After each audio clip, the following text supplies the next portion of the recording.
आंदेकरांवर दाखल गुन्ह्यांमध्ये त्यांचा कितपत सहभाग आहे याची माहिती घेऊ आणि मग त्यांना उमेदवारी द्यायची की नाही हे ठरवू, असं राष्ट्रवादीचे शहराध्यक्ष सुभाष जगताप यांनी वक्तव्य केलं.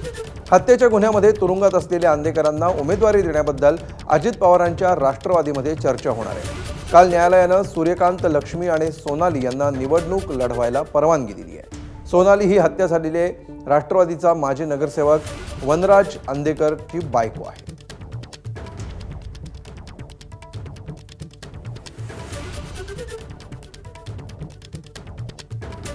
आणि याविषयी अधिक माहिती घेऊया. आमचे प्रतिनिधी मंदार गोंजारी सध्या आपल्या सोबत आहेत. मंदार, काय हे नेमकं प्रकरण आहे आणि काय घडलं याविषयी? हत्येच्या गुन्ह्यामध्ये आरोपी असलेल्या अंदेकर टोळीतील सदस्यांना नगरसेवक पदाची उमेदवारी देण्याबद्दल अजित पवारांच्या राष्ट्रवादी काँग्रेसमध्ये चर्चा होणार आहे. तसं अजित पवारांच्या राष्ट्रवादी काँग्रेसचे शहराध्यक्ष सुभाष जगताप यांनी स्पष्ट केलंय. आपण पाहतो आहोत, पुण्यातील अंदेकर आणि कोमकर या टोळी युद्धातून आतापर्यंत अनेक हत्या झालेल्या आहेत आणि या हत्या प्रकरणामध्ये अंदेकर टोळीतील सदस्य तुरुंगामध्ये आहेत. यातील 3 सदस्यांना निवडणूक लढवण्याची परवानगी न्यायालयाने दिलेली आहे. त्यांचा तो अधिकार आहे असं म्हणत, आणि आता अजित पवारांच्या राष्ट्रवादी काँग्रेसकडून या हत्येच्या गुन्ह्यामध्ये अटक असलेल्या आरोपींना उमेदवारी द्यायची की नाही याबद्दल आम्ही चर्चा करू असं म्हणत एका अर्थाने चाचपणी करायला सुरुवात झालेली आहे.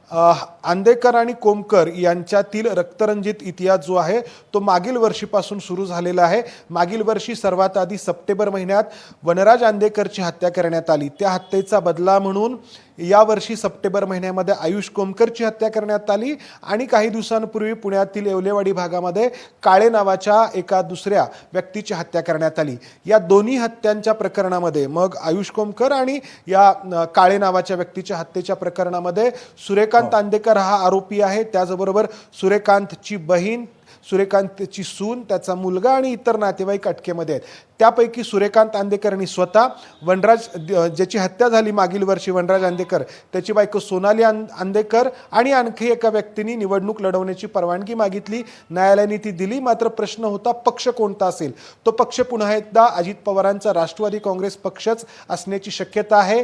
पुण्यातील त्या गणेशपेठ भागामध्ये अंदेकरांचं जे वर्चस्व आहे ते लक्षात घेता अजित पवारांच्या पक्षाकडून अंदेकरांना पुन्हा एकदा उमेदवारी देण्याबाबत चाचपणी सुरू आहे असं आपण म्हणू शकतो. नक्कीच मंदार, होल्ड करा आणि कनेक्टेड राहा. आणखी पुढच्या एका महत्त्वाच्या अपडेटबाबत तुमच्याकडून जाणून घ्यायचं आहे. एबीपी माझा, उघडा डोळे बघा नीट.